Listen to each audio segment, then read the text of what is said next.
G'day guys, and welcome to my new series. Hopefully this is working. I have had a huge amount of trouble at the moment with Wargaming's, not Wargaming's,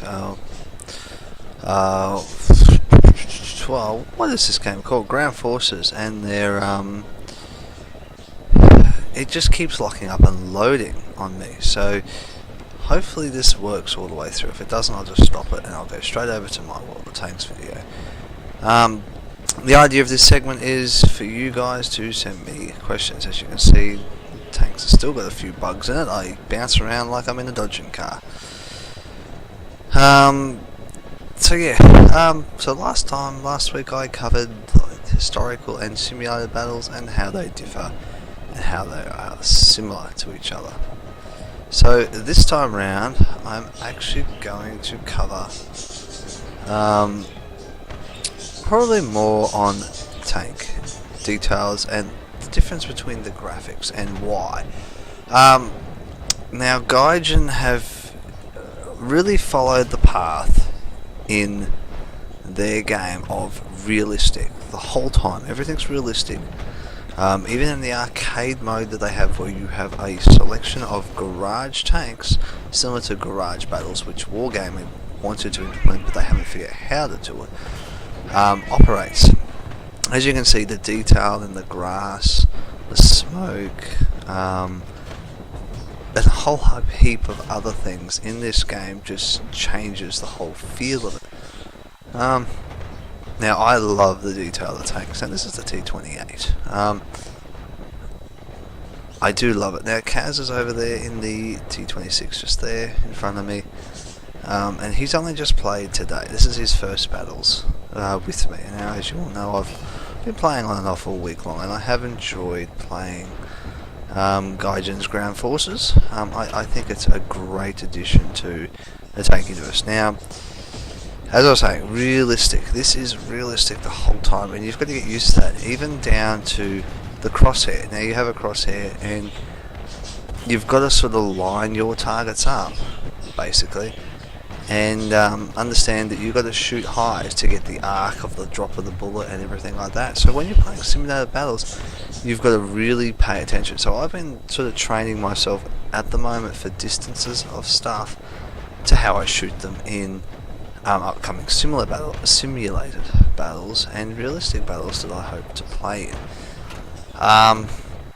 But yes, like the graphics and the details, like you zoom in, and if I can get the right angle, there you go. If we can look, you just look at the edge of like the cup holes and the welds. You can see the actual welds, and you can see the scratches and the dings and the mud, and it is just, it's incredible. The spare wheels, all the detail that they've gone to on these tanks is absolutely impressive. And this is the whole idea of Wargaming's tanks coming up in the next upcoming months, where they're hoping to actually be able to, with the high definition graphics, actually be able to do similar things where you can see all the little things. So it's going to be quite interesting. But actually playing with planes, now I haven't played with planes in battles yet. Now I am looking forward to seeing how that works. Seeing people playing in planes as well as in tanks, it's going to be, well, game changing to say the least.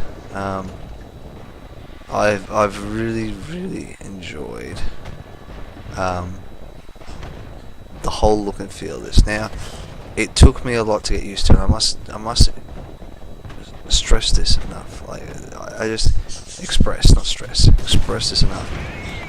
When you're driving forward, these things will drift. They power slide. They do everything. And that's the whole idea of the realistic side. You have traction, but you don't have traction all at the same time, and it is incredible, the difference. I'm confused now. That guy there is shooting that star. But anyway, so yeah, now with the whole realistic side of things, like wargaming have got a very realistic side. Like they've got health bars and things like that. You do sort of have health bars in this, but it really comes down to, like we've all been told and taught over the years, to angle your tank. And I've taken a lot of those little points from wargaming that I've picked up. As you can see, there's a power slide there, just kicking that ass around that tank. Where it's kept me alive in certain situations. This tank, as we all know, the two little sort of boobies on the front of it have always been a weak point in wargaming's version of World of Tanks. In this, I've actually found that I've been able to take a fair beating on the front here and it not actually affect me quite as much. And that's the difference between having a health bar and having, well, until your crew's either knocked out or your tank is blown up, just depending upon which comes first. So it is definitely a different feel, and it's taken me a lot to get used to. Whereas in tanks, you're mindful of your tank. You just gotta angle your armor and protect yourself the whole time. And I think that's why a lot of people camp a lot more. And I think that's the great difference between the two different gameplay styles. This one, you can take that risk, you can run across the field. If you blow up because you did it, well, that's your own fault. Gee, that was a close one. I'm really tunnel visioning in this tank. I tunnel vision a lot.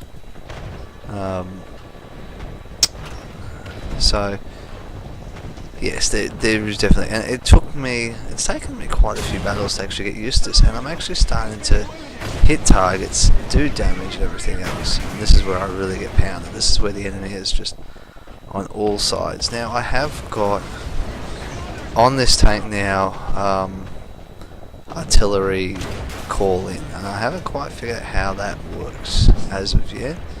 I have fired it once. I don't think it hit the target. I think it just went elsewhere. So I haven't quite worked out how it operates. So I have to practice that. Gee, that was a bouncing shot. And that's what I mean. You do get all those things. And as you can see, my tracks and things are bouncing on those shots. And I've taken a fair bit of a beating now in Wargaming's game. Most of those shots that hit me would have probably taken my health down, but this doesn't. Now, as you can see, my driver's wounded, my gunner's wounded, my fuel tank is damaged, and I'm actually trying to get into a position at the moment. I think I was hitting you to repair your tank, and that's the other beauty of this game that differs. You can actually repair your tank on the fly, and it's just basically doing general maintenance stuff quickly just to make sure your tank is still performing and you don't do more damage to yourself. So they're all little things to keep in mind. So that's about all I can cover really with the differences in this tank to tanks on World of Tanks. So yeah, I really only showed what else can I talk about? We've got details, we've got the feel of them. Well, there's the result. So I think I'll leave it at that, and then we'll jump over to the World of Tanks video. What have I got? Yes, that's... Yeah, so here we go. This is the KV2. So I thought I do try to sort of follow a bit of a theme, having Russian tanks. Now, I can't wait to be able to unlock the KV2 in Ground Forces. As you can see, the details on this one now, it hasn't been re-rendered as of yet, are not quite as it looks like it's a brand new tank out of the yard, never been damaged or anything, and that's the difference between, as I was saying, those little details of the tanks. Gaijin have spent a lot of time making their tanks very realistic, as you can see, and this is more arcadey, to say it. Now, I do enjoy the KV2 and I do enjoy the T28 in Gaijin. So they're two very good tanks. What else can I say? Well, it's going to be great to see Wargaming after they've finished rendering the tanks that they've already got and giving them more pixels and giving them more details, so you see those little wounds a bit more. Like, you can see that's a nice wound there, but it's a pity that you don't keep little wounds like that on your tanks. The other difference is you can't repair your tank on this. Well, you can. You hit your small repair kit, and as we all know, over the side here you've got your engine, your ammo rack, your gun, your turret, your radio, your fuel tank, your observation device, and your track. So you can repair all those things so that basically you're not taking quite as much damage, more or less, and you can get back into action. Whereas in Gaijins, you can pretty well just keep repairing your tank as you need to and use the parts that are available. So you just don't have my phone's playing around. You just don't have all the terrible moments that we all do have. And as I was saying, you have like a health bar in this. As you can see, I've already taken a bit of damage, and once my tank is destroyed in this, by its health, that's it. Whereas in Gaijins, if your crew dies or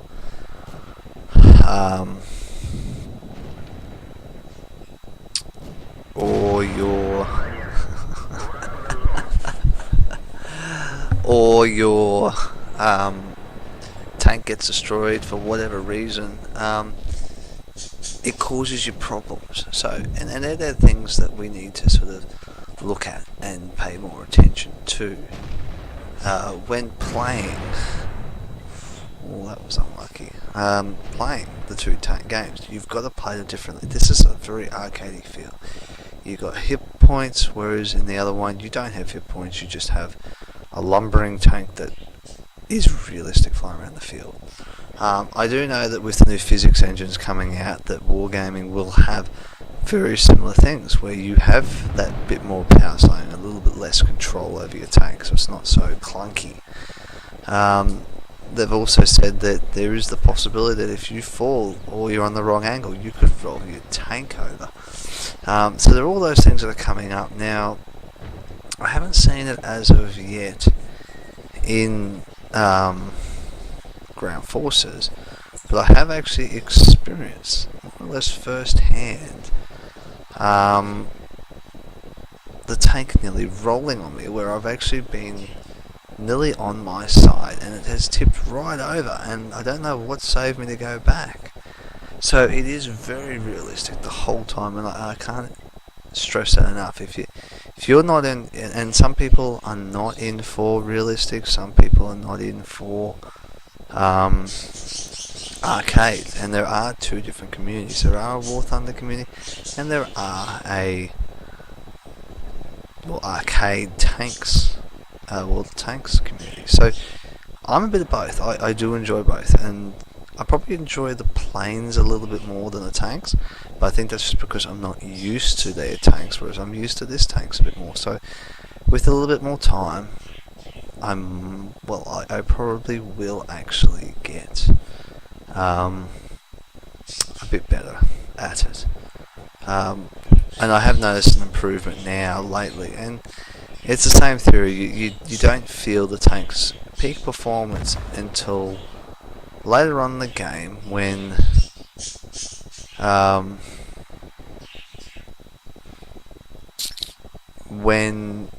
everything falls into its right places.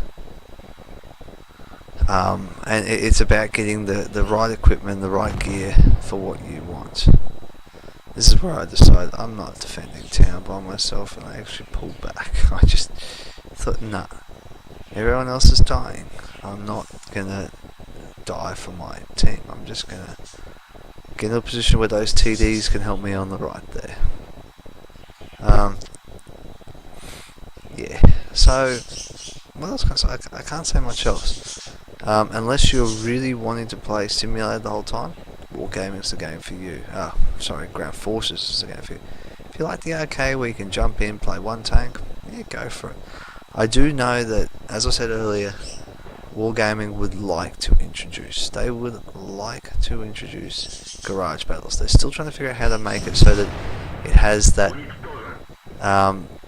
same feel as what we have in this, where it's quick, snappy and fast. But after playing Gaijin's version of the tank battles, I think it will be quite successful. And it will be quite interesting to see how it plays out over the coming months, as now it's pretty well on the live server as a beta test. Yeah, not getting that one. So there's not much else to say about it. Oh, here we go. This is right. I remember this now. I bounced a shot off that 34. Oh, I felt powerful right now. I'm in the right position. I can bounce his shots. Let's lay another one into him. Come on, give me the chance. Come on. That's right. This is where I died, but it felt good. It felt good this scumbag laid into him. And he's flown over and missed me.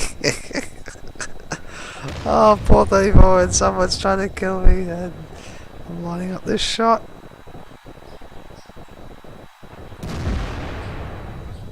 Bye bye. Oh, and that was just prime. I don't know what else to say there. That was just it felt good. That 34, he got what he deserved, more or less. I felt sorry for him a little bit, but you can't always feel sorry for them. You've got to give him some credit.